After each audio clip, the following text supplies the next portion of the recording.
Shalom, this is Avraham, Shira. Welcome to our Erev Yom Tov, Erev Simchat Torah talk on miracles, dancing, and festivals. What's the connection? We all need miracles. We all like to dance. Well, most of us, I guess. And the festivals come and go as according to the Jewish calendar designates for us. What's the connection between these things, and how does it help us serve God? How does it come closer to our true higher selves? Rabbi Nachman says in Torah Daled of the second section, Torah Tinyana, that the revelation of God's will is through the festivals. What does he mean? Because all the festivals make announcements about God's will. That we should do certain things, that we should go certain places, that we keep certain mitzvot, are all revelations of will. Now, different kinds of will, of course. Building the sukkah, as you see, we're in the last day of the sukkah. It's the day of King David, the seventh day, Hoshana Rabbah, that we've been in the sukkah. This is the remains of the sukkah. Things are flying. Leaves are falling, but it's all good. And as we sit here and we look at the end of the festival, the Rebbe reminds us that this is something that has been ordained for thousands of years, and yet his will, the will of the Creator, is still being revealed year after year after year. They might say, no, Avraham, come on, don't make a big deal out of it. It's just a calendar item on the Jewish yearly cycle. That might well be true in the minds of men and on the calendars on the walls of their kitchens. But God's will is not a continuous revelation. It is a specific one. That the will has subtle shifts and changes through every day and every week and every month of the Jewish calendar. And that goes true also for every human being, for every person. There's a revelation of joy, of sadness, of anger, of pleasure. Now we associate those things as being my feelings, my joy, my pleasure, my anger. But on a higher spiritual level, we know that God is sending us emotions according to what we need to do, or according to how it is appropriate to feel. On Shabbat, for example, it's not appropriate to be sad. Now, what if someone passes away that we love on a Friday afternoon? Are we not supposed to be sad on Shabbat? Well, there's a story about a tzaddik that got the news that a close relative died. I think it was his wife, actually, on a Friday, and the whole Shabbat he held in his mourning and did not show to the world, to the outer world, his suffering, his mourning, because of the honor of Shabbat. In other words, if I have a personal sorrow, but I'm in the middle of the palace of the king, I have to keep my personal sorrow to myself because there's a greater agenda happening around me. And not everybody's going to be attached to my sorrow. So that righteous fellow, he kept it in for the honor of Shabbat. You might say, well, that's an exaggeration, and that's not the norm. And, it isn't the norm. You're right. Most people would just show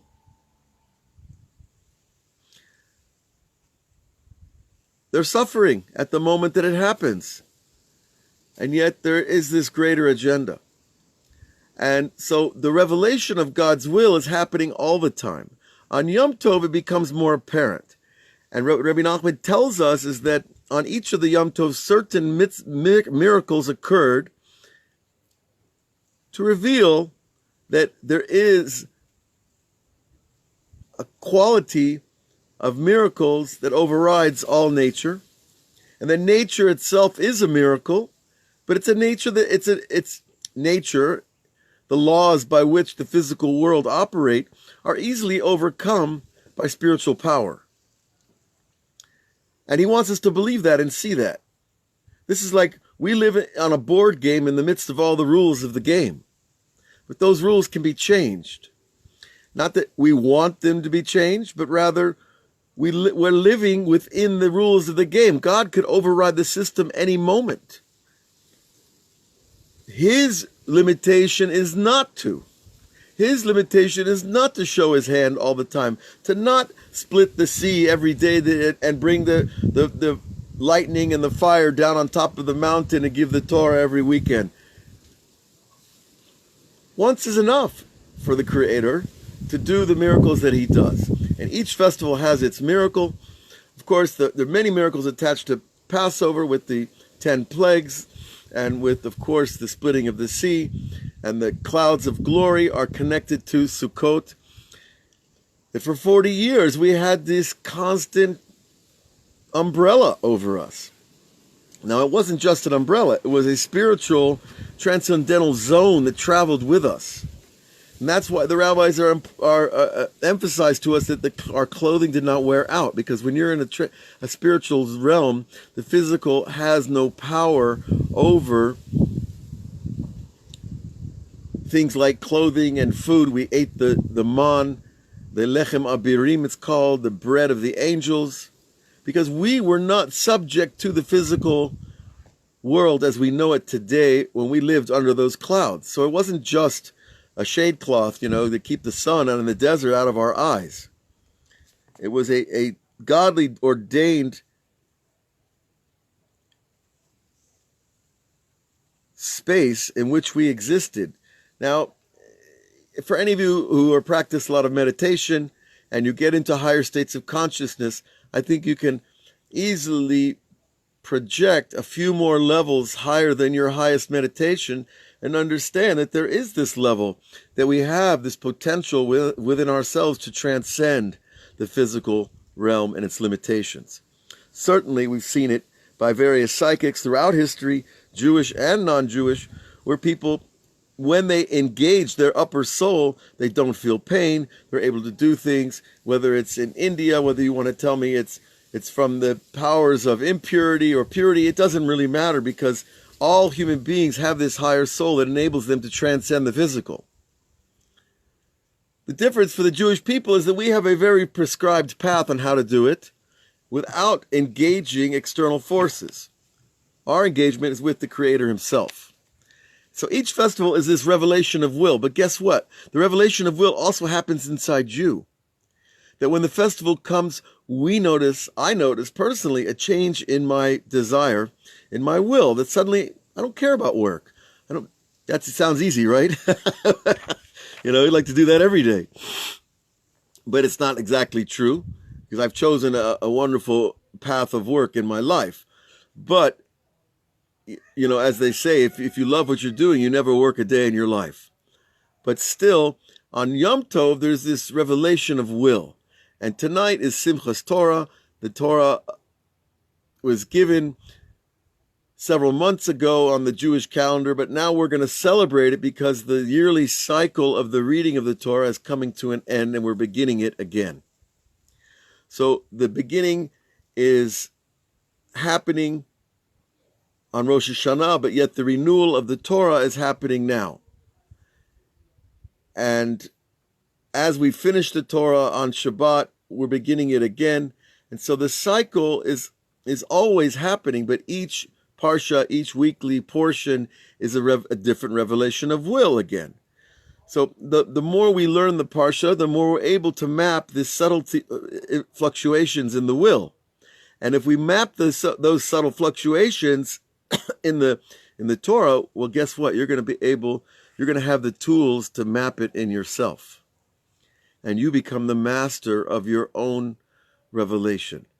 That you will begin to say, wow, look at what I'm feeling right now. I'm experiencing myself as a different being. I'm watching my desire when I wake up in the morning. I suddenly have a pull to do something good.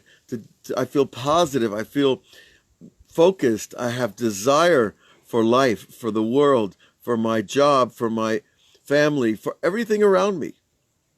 And I noticed when I'm in a bad mood, certainly my my teenage children, when they're in a bad mood, everything's black, right?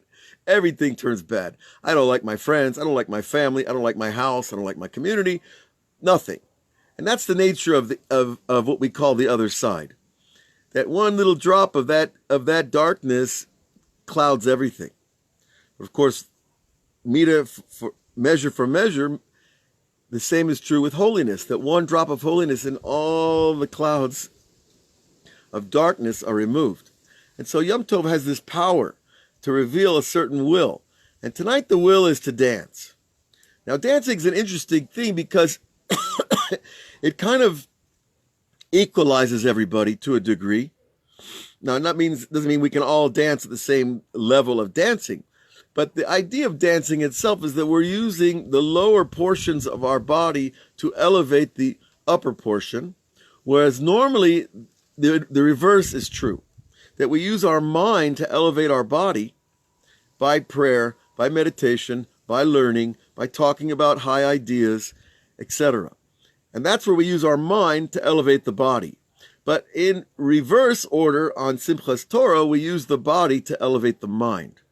That by dancing and exerting ourselves with this non-verbal joy, we are elevating the lower realms of our nature to a higher place that actually inspires the mind to renew the learning of the Torah. Now, if you don't believe me or you haven't experienced such a thing, go out and dance. And then right after you dance, calm down, catch a breath and open a sefer, open a holy book. You'll see that holy books look different after you've exerted yourself physically. Now, you might go to the gym, but that works too, by the way, or take a swim. Any physical exertion actually opens the eyes to a higher spiritual perception. Why is that? Well, we say, Shvirat haguf tikkun hanefesh. That's a phrase that you'll hear around the yeshiva world. When you break certain aspects of the body, you actually repair the soul. But I would like to translate it a little bit differently. When you stress the body, or in this case, we're talking about dancing, whether it's lifting weights or swimming, so if you're doing it with the right intention, then you're actually releasing soul through the physical exertion. Because soul is trapped in the body. We are trapped in our bodies. However long you're on this planet, you're in a body, you're trapped. And the minute that a person leaves the body, they know. And if all you have to do is do a little research on NDEs, near-death experiences, and see the kind of reports that people come back with of being outside their bodies. Now, anybody who's done hallucinogens knows about this. And nowadays, that seems to be in vogue again. But, I don't think taking drugs is really the way God wants us to get close to Him. And sometimes people don't have a choice. They're desperate. But really, what we see is that any physical part of the body has a part of soul in it. Your finger has a piece of soul in it. Your eyes, every limb, every organ. Because we associate in Kabbalah that soul and life force, nefesh, are all essentially the same power with different names. And if you go into the New Age, they have their names. Latin, Christianity from the church has their names. Every religion has names for these things. And so let's get beyond the names. Let's get to the essence of the thing. Because that's part of the redemption of humanity. We stop fighting about names. We stop arguing about definitions and start sharing experience. And so dancing is one of those universal things that gets people up and happy. Why? Because we're taking, again, that lower energy, which in Kabbalah is called the Nayam, Netzach Yisod, Malchut, and Hod, the four lower sphirot of the tree of life, which correspond to the two legs, the sexual organ, and the feet. That those four channels of power are now being used to elevate ourselves to Hashem. And this is why it said when Yaakov Avinu when Jacob heard the news that Joseph was alive in Egypt, it says, Yaakov raglav al hamita, that Yaakov got up from bed. He was bedridden. He was 130 years old, I believe, when he got the news, before he went down to Egypt to spend the rest of his life with his family and Yosef in Egypt. So he was an old guy, and he got the power, came back into him. And the rabbis even say that his Ruach HaKodesh, his divine inspiration, came back when he got that good news. And it started in the legs. Now, another idea that helps support this is that the Kabbalah says, when a person dies, guess how the soul leaves the body? From the feet first. That the soul pulls out of the body from the feet, up through the legs, into the torso, from the hands, up the arms, up into, ultimately into the breath, into the mouth and the eyes. That when a person dies, his soul actually leaves through his breath and can be his eyes. It depends on the level of refinement of the person. But it's from the bottom up that the soul leaves, and just like, and the reverse is also true, because it says about Adam, Yipach ba'apav nishmat chayim, that God breathed into Adam the breath of life, that the soul entered Adam from the top and went down to the bottom. So it makes perfect sense that when the soul leaves the body, it rises up from the feet first, and then out through the breath. So when we dance, we're actually activating the lower system to arouse the upper system, as we said. Now, all of this is to make us aware that God can do anything, anytime, anywhere, according to his will.